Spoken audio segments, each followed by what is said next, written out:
Bonjour à tous. Aujourd'hui, je vous présente l'odeur de Dongzhuang Tuce. L'odeur de Dongzhuang Tuce.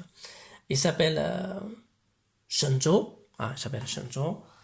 Donc, ensuite, je vous montre son autoportrait.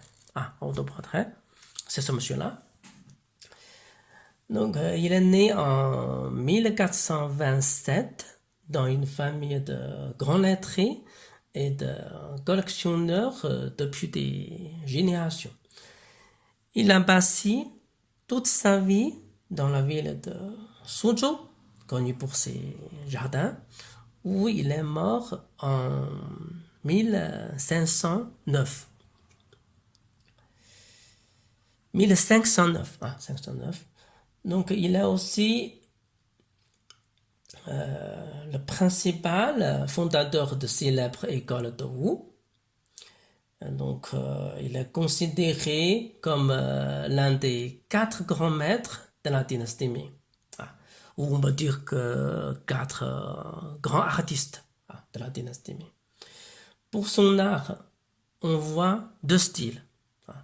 Un est plus raffiné et précis. Par exemple, pour peindre les personnages, les personnages, ça c'est des traits fins, donc c'est plus raffiné et précis. Aussi, c'est dans le Dongzhuang Tuce, on voit des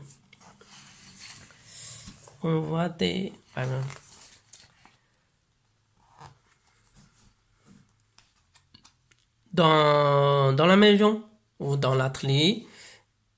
Dans l'atelier, c'est des détails. Il y a beaucoup de détails pour les personnages, les vêtements. Ça, c'est les traits fins. Donc, on dit c'est style raffiné. Mais pour peindre le mur, mur en terre, là, c'est des gros traits. Donc, c'est un autre style. On dit c'est plus épuré et puissant. Par exemple, celle-là, c'est qu'on voit les gros traits. Ça, c'est le style plus puissant. Épuré, plus puissant. Ça, c'est son style. Donc, le Dongzhuang Tuce, ce que les peintures que nous étudions, sont 2 styles mélangés. Donc, on dit ces peintures, c'est 2 styles mélangés.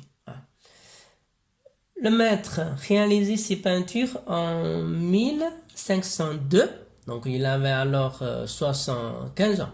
75 ans. Pourquoi ça s'appelle Dongzhuang Tuce? Pourquoi ça s'appelle Dongzhuang Tuce? Dongzhuang, on dit c'est un nom, c'est le nom du domaine d'un ami de peintre. Ou un domaine de son ami. Donc chaque feuillet, qui présente un coin du domaine. Par exemple, celle-là, ça s'appelle le pont du mandarin. Donc ça c'est un coin. Celle-là c'est l'allée des cerisiers. Ça c'est le kiosque de la joie. Donc cela c'est les champs entourés du bambou. Donc c'était l'origine. Ces peintures, il y a 24 feuillets. Mais aujourd'hui, on trouve que 21 feuillets. Elles sont considérées au musée du Nanjing. Musée de Nanjing. Ça, on dit ça, c'est le Dongzhuang. Et Tuce, pourquoi ça s'appelle Tuce? Tuce veut dire les carnets de peinture. Par exemple, je vous montre. Carnet, bien sûr, c'est comme un livre. Ça, c'est un carnet. On peut tourner. On peut écrire sur le côté. Dans le carnet, on peut écrire soit partie à gauche, soit partie à droite, soit de côté. Ah. Donc ça s'appelle 图册. Ah, ça s'appelle 图册. Ah. On voit, c'est un peu comme ça. Ah, ça s'appelle 图册, comme un livre, ah, comme un carnet.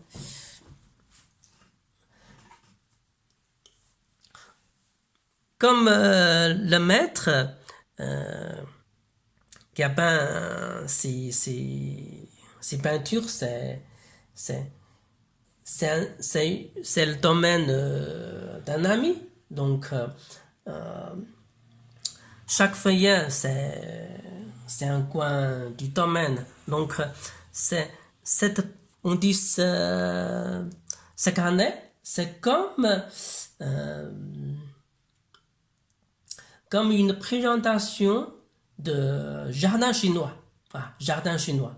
Donc, on peut dire que ces peintures ont eu une grande influence sur la peinture des jardins chinois.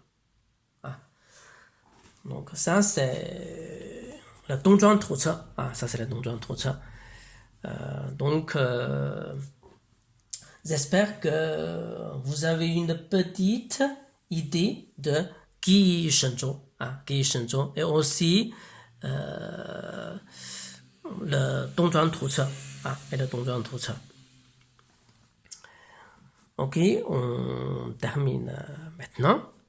Au revoir.